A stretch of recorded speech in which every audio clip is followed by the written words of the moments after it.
Hi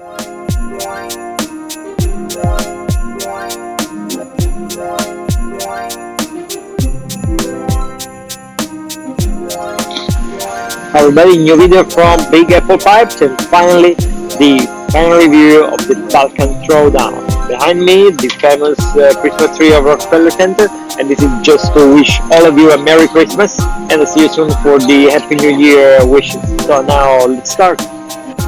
So here we are, I'm here in Grand Central, because we arrived at the end of our journey into the Balkan sobranie let's say, throwdown.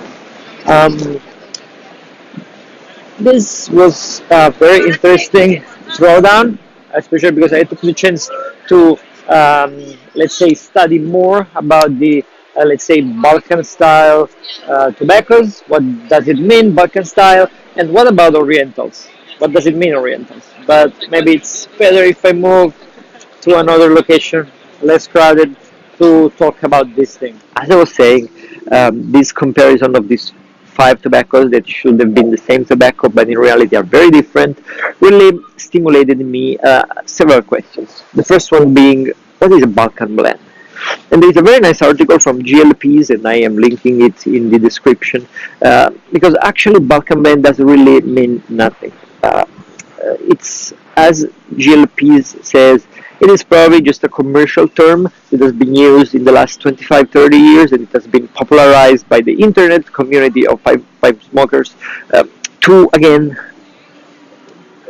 refer to the Balkan sobranie, to the idea of the Balkan sobranie.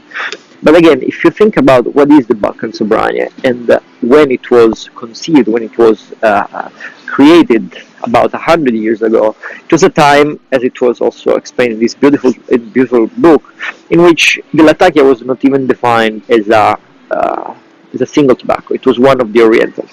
It is a period in which English mixture were defined as a very thin cut tobacco made of Virginia and Orientals. Again, Latakia, maybe a little bit. This book talks about 2-3%, 5% of Latakia in a mixture. And today you have Balkan blends that have 40% Latakia. So there is something definitely not clear about this. And the second question that came is the one about Orientals. Because if a Balkan blend is defined by Orientals, what are Oriental tobaccos? And it's very interesting again to answer this question, because if you read this book, I mean, I noticed that I really knew very little about Orientals, and I still do, but and now I just know a little bit more. When you talk about Orientals, you talk about at least 10 or 12 different tobaccos. They are related, let's say, because they are grown in the same region between Turkey and Greece, and they have similar characteristics, but each of them is defined by its own specific, its own individuality. Therefore, when you talk about Orientals, you talk about, and they are always combined, because alone they are not very tasty, so you combine each of them to have a different range of flavors. Therefore, when you talk about Orientals, you're talking about a blend of, I don't know, several tobacco, up to 10 or 12. And probably this is why you get so different blends when you have Orientals, because you have so many tobaccos. So it's also a pity that, you know, we talk about a lot of Virginia grades, we talk about Latakia, and Orientals, you don't really talk about Orientals, which in reality it's like its own universe. So I think there is a lot of confusion there, and therefore this comparison has been very useful for me to just, go there, study a little bit, and know a little bit more. There is a lot of confusion. I purposely call these tobaccos Balkans because it's a wrong definition. Those are English mixture, Oriental forwarded. Anyway, now let's start about talking about the individual tobaccos, each of them, because it has been a very interesting comparison. And now at the end, let's see what we can get from this comparison. First one I want to talk about is the Balkan sobranie match from by Sutcliffe, that I define the mysterious one. And that is because even if I tried in any way to understand it, it's really the one that I understood the least. Somebody on Tobacco Review says that it is the bulk version of the White Knight, and I really don't know if that is the case, because, I mean, again, The White Knight, it's pretty different. I know that they were both blended by Rastolet, but also the cut is different. This is a more ribbon cut, while the White Knight, as we will see, is more of a coarse cut. It is very sweet and sour, in my experience. I cannot detect any Latakia there. The sweet note is pretty mild, and it's more sour. Like it can be, I don't know, the Basma, the Yenidia, but again, I'm not an expert about Oriental tobaccos, which is a very complex matter. So it's the one I found the farthest away from my idea of Balkan Sobranie. I will give a few months in the jar to age a little bit and see if it improves. But so far, is really the farthest away and with very little in common with all the others. Let's move on. Here we are. The second tobacco I wanted to talk to you about is the Balkan Sassieni, which is also the second one I smoked in the order of this review. It is the one that I call the outrageous one, and this is because it's probably the one I like the least, and that is because I found it a bit too aggressive.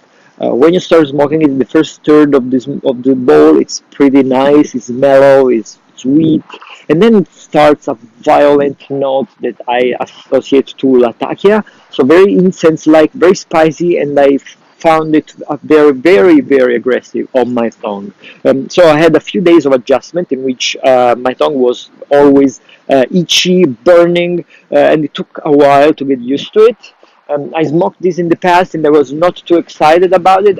I'm still not very excited about it, but the most surprising thing about this tobacco is that at the end of this review is the one that is close to the idea, to the way I remember the Balkan Sobranie I was smoking 10 years ago, the one in the pouch. So this is really the one that is closer to the way I remember of the tobacco, to the idea I have it, because of its Latakia content, of its spiciness, of its incense-like note, and especially about the room note. So the body is definitely medium, very low in nicotine, but this very pleasant room note, this incense, strong incense feeling that I didn't find in all the other ones. So this is really the closer one to the way I remember, to the way I think about Balkan Sobranie. And this really surprised me because I was not expecting this result. Let's move on. The third tobacco of this list is the White Knight from Hertenholm, which is probably the one I like the most. It's at the same time is the probably the tobacco among the five that it's the farthest away from my idea of Balkan Sobranie, but I really like it because it's so complex, so interesting, so rich in flavors, so many layers. So every time I smoked it, I found something different. Every time I smoked it, I found something to add. So it's tobacco that really gives you something to think about. And probably Rassolet is right when he describes it as created to evoke memories of one of the most iconic English, pipe tobaccos ever made. But in the sense that it's so complex, it's so rich that I think anybody can find a reference, a memory related to the way he experienced the Balkan Sobranie, because it's so rich, so complex that sooner or later you'll find something familiar. And in this sense, it has been very, very interesting. Very mild-bodied, very light in nicotine, but it is pretty much what the others are. So I liked it. Very, very positive. Now let's move to the next one. Here I stopped by for a nice break, and I'm having a beautiful post from here. It doesn't get more New Yorker than this, and I want to talk about the Balkan Sobranie. Yes, we are getting close to the big one, and I find this as the shy one.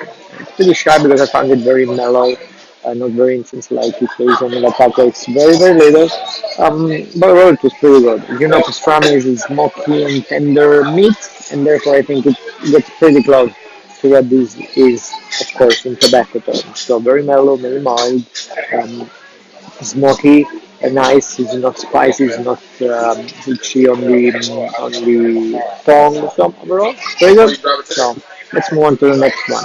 Here we are for the last tobacco, and to conclude this video, I came back where everything started, Times Square, and this is to talk about the Balkan Sobranie in the pouch. I actually don't even know if this ever arrived in the United States. Maybe I should look into this. However, it was a very surprising comparison. This one I will nickname as the wise man, because I mean it's the old one. It has been aging for over 10 years, and they actually had so many things to say. First of all, it has been a surprise, very, very interesting, especially because it's so different from what I remember. Of course, we had 10 years of aging that definitely affected it, but first of all, I cannot find any incense note. I was smoking it a lot 10 years ago. During I was studying at university, so I remember my days studying it, and this smoke incense-like aroma all over me. I didn't find any of this. The second surprise was the quality of Virginia. Of course, you have 10 years of aging, but the Virginia were so good, so round, so mellow. This is not a spicy or a tangy or a stingy tobacco. It was so good. I actually liked it a lot, but so different from what I remember. So different. Third thing is that compared to the other one, it's much more bodied, and especially it's much more strong in nicotine terms. The others are super light, super mild, but this one was pretty not intense. But after 2 or 3 smoke in a row, you can definitely feel the nicotine hit. Um, so at the end of the day, this comparison has been so interesting because all that was in my mind completely it has been completely shaken up. This is so different from what I remember, but I loved it a lot. I really liked it. This one is the one I like the least, but it's actually the close one to the idea I had of Balkan Sobranie. This one I really don't get the hype. It's a very mild tobacco. It's good, yes, but it's more of a old style, old fashioned English mixture rather than what you will call a Balkan Sobranie. So very different than my idea.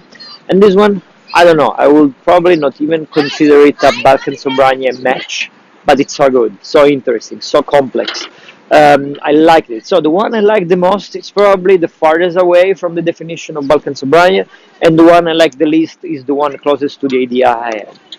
None of them is the volcanic bomb, the Latakia bomb that sometimes you find in the Balkan defined tobaccos. So now the next step is to go deep and get to know more about Oriental tobaccos because now my curiosity is a lot focused on that topic because I found out I really know little, and in reality there is a lot to know. And again, it makes sense to do this parallel with Times Square, which is a place I don't really like. It's a place I find very, I don't know, meaningless. There is really nothing here, but still, in like 10 days from now, you will have 2 million people here celebrating New Year.